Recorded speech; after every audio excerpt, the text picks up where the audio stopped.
This is He Knows Everything, bringing you that heat far. We keeping a foot on the whoop on the Knicks. We keeping a foot on the whoop on the Knicks. And like the Tibetan Mastiff that I am, man, like the Siberian Tiger that I am, I'm applying whoop unlimited pressure. Because pressure does what? It bursts its pipes. Didn't want to do it, but I had to do it, dog. Let me say it again. I didn't want to do it, but I had to do it. Listen, y'all. It's really simple. See, this is what happens to us as black folks. We have to sell out in order for us to get views. We have to sell out in order for us to build our channels up. We have to basically lose our identity in order for us to basically prop up. Canelo Alvarez don't deserve no fucking respect. Cinammon da Silva Horchata, you want respect? Fight Jamal Charlo, man. Let me say it again. If you want respect, fight Jamal Charlo. That's the motherfucker you need to fight. Because when you fight Jamal Charlo and you beat Jamal Charlo, then you have earned He Knows Everything's respect. You have earned the boxing community fan base's respect. Every motherfucker knows that you are ducking the free smoke of Jamal Charlo. You are ducking the free smoke of Demetrius Andrade. Cinammon da Silva Horchata Alvarez doesn't deserve fucking respect. But motherfuckers gotta sell out. They gotta cooned up. They gotta cap. Because now they want the Cinammon da Silva Horchata Alvarez fanboys. See, I knew that's what was happening. When I saw the kissing of the Cinammon da Silva Horchata Alvarez ass, you wasn't talking like that before. What happened to you, bruh? Now you getting views. Now you getting subs. You changing up the script? What's up, man? Come on now. You know better than that, dog. Like Tupac told Nas, you and I know the truth, motherfucker. You and I know the truth. When it's all said and done, Cinammon da Silva Horchata doesn't deserve no fucking respect. If you being real with yourself, if you're telling the cold-hearted, unadulterated, and cutthroat true teller fashion, you want to grow organically and not grow off of some sellout shit, because now you're going to have to remember this time where you were selling out, and then you want to get back on some authentic shit, and then you're going to say, oh, well, you know, that's not what I meant, man, you know, because Cinammon da Silva Horchata Alvarez is always going to do something to disappoint you. Now, let's get to this one right here, because I got to get you on this one, too. Jaron Boots Ennis ain't no fucking new Errol the True Spence. Let me say it again.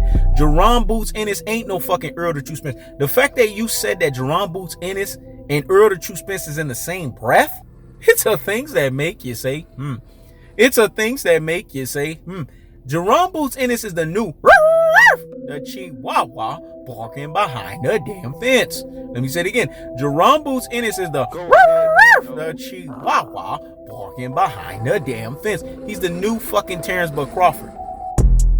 That's what he is at his truest and his most properest levels. All bark and no fucking bite. Let me say it again. All bark and no fucking bite. If he was the new Errol the True Spence, when Errol the True Spence G-checked him, he would have G-checked Errol the True Spence back. When Errol the True Spence ran up on his ass and told his ass, young pups can't fuck with big dogs, he took that from He Knows Everything, because He Knows Everything was calling this motherfucker a young fucking pup. Everyone knows that. He sat there and acted like a fucking groupie, signing a fucking autograph. He's a false idol, man. He Knows Everything just dropped this shit earlier when he told you black community fan bases are hung on Jaron Boots Ennis. They hung on Deontay Wilder. They're hung on Devin Haney. They're hung on the Chihuahua barking behind the damn fence. I had to do the bark in a weird way because that's how weird these motherfuckers are. Don't ever in your life compare Jaron Boots Ennis to Errol the True Spence. They fought a same foe in Chris Van Heater. Errol the True Spence aged Chris Van Heater 30 fucking years. Jaron Boots Ennis, if he wanted to show how special he was, he should have finished the fucking job. And then he goes around and gets basically a fight that gets disqualified. A fight that basically is kind of like a draw scenario. Because of the fact that he didn't have enough boxing skills. He didn't have enough knockout power. This was his step-up fight. To fight a guy that Errol the True Spence aged 30 fucking years. And you got the rabbit ass nerve to compare him to Mr. Tactical Aggression? Mr. Technical punching placement and Mr. Body snatching work, the levying onslaught of the punishment style, bruh, you selling out bad. And it's very obvious. Because motherfuckers come to my channel and tell me, bruh, why is this cat selling out like this? You want views that fucking bad? You want subs that bad? You wasn't talking like this. So what happened?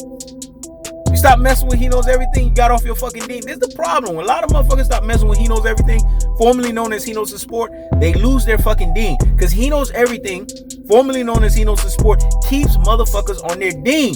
When it comes to boxing, when it comes to basketball, when it comes to sports, there is no standard paradise around you to keep your standards up. That's a lot of capping coming from you, bruh. A lot of sellout coming from you. Cinammon Dust of a Horchata Alvarez doesn't deserve no fucking respect. The only respect he deserves is when he steps into the ring with both Jamal Charlo and Demetrius Andrade, and then basically do they ass the fuck up. If he does that, then he earns fucking respect. Because now he's basically looking at the middleweight division, which is a transitional division in boxing, and he's basically fighting up against it. And to sit here and to call Jaron Boots Ennis on the same level with Errol the True Spence, whoo! You went from top 10 to not even diction at all, dog. Let me say it again. You went from top 10 to not even diction at all. And you the homie. And I don't get after homies, dog. But that heresy coming out your mouth, that apostasy coming out your mouth, that nonsense that's coming out your mouth in the title section, come on, man, that's sellout behavior.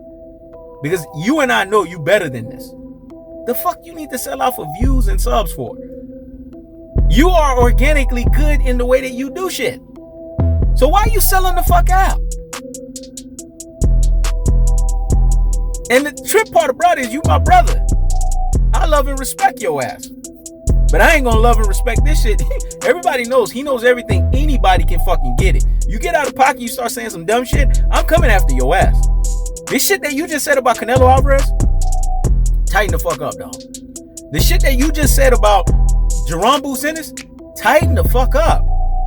What has Jaron Boots Ennis done in his boxing career to even be compared with the likes of Errol the True Spence? What has Cinammon Dust of a Horchata done to basically be talked about in the ranks of Marvin Hagler, to be talked about in the ranks of Bernard Hopkins, to be talked about in the ranks of Roy Jones Jr.? These are the guys that transcended the transitional division of the middleweight. But Cinammon Dust of a Horchata has made it a laughing stock of rehydration clauses. He's made it a laughing stock of paid to fucking losers. He's made it a laughing stock of fucking wounded animals, cherry fucking pickers, basically not allowing you to have 9 to 13 weeks of training camp. Boxing judging gifting decisions has made it a laughing stock of you just know some bad shit is about to happen with this motherfucker. And you got the rabbit ass nerve to say he deserves respect? Either you done fell the fuck off or you selling the fuck out, bruh. And you got to get G-check for that shit. Jaron Boots Ennis, what the fuck has he done? The Chris Van Heeren fight tells you he is not on Errol the True Spence level. The level of selling out with you. Did you sell your soul, dog? What does it profit a man to gain the whole world and lose his soul? Let me say it again. What does it profit a man to gain the whole world and lose his soul? I believe that's what has happened to you. You want to be famous so bad. But let me tell you something, bruh. Because this is admonition, chastisement, and correction coming your rabbit ass. When you do shit like this, you cannot undo it. Because like Maximus Decitus said in Gladiator, what we do in this life, it echoes into eternity. Let me say it again. What we do in this life, it echoes into eternity. So if you become a sellout and you showcase sellout behavior, we've gotten on fucking D. Jefferson over this shit. And you gonna turn around and do the same shit this motherfucker doing? Come on, man. What the fuck? Tighten the fuck up, dog. You selling out. This is coonish behavior. This is coon buffoon behavior, man. You are better than this shit. Your organic material denotes that you are great. But you no longer want to be the turtle in the race. You want to be a hare. But let me explain something to you about hares, man. Hares gas the fuck out. They pass the fuck out. They croak the fuck out and they choke the fuck out. But turtles continue to go. No matter if it's slow and steady, they continue to go. You will find the way that you were. You were talking that good fucking talk. But this is what happens when you talk that good talk and then you cannot no longer talk that good talk anymore because you want to sell out. You want to be famous so bad. This is what it boils down to. Spirit of discernment already told me this is what it is with you. It's not that you ain't good at what the fuck you do. It's a fact that you want to sit here and sell out so that you can get as many subs, you can get as many views as you want. But this ain't a good look on you, bruh. This is what we call sellout behavior. And I gotta call this shit out for what it is. I gotta call a spade a spade. I gotta keep it real. I gotta keep it a buck, and I gotta keep it 1,000. When it's all said and done, Cinammon Dust of a Horchata has not done anything for him to deserve respect. Jaron Boots Ennis. Stop the presses and pump the brakes on the nonsense. Go sit down somewhere and what? Higgity fucking hush. I can't believe I'm higgity fucking hushing your ass. But it has to be fucking done. Enough is enough with the bullshit and the fuck shit. Don't ever compare that motherfucker to Errol the True Spence. That's the cold-hearted. That's the unadulterated. That's the cut through fashion. I keeps the foot on the what? The Hicks. I keeps the foot on the what? The Hicks. When it's all said and done, bruh, you done fell the fuck off and you selling out right now. And it's very fucking clear. And I have to call your rabbit ass out on the red carpet for that shit. This is He Knows Everything. Checking out.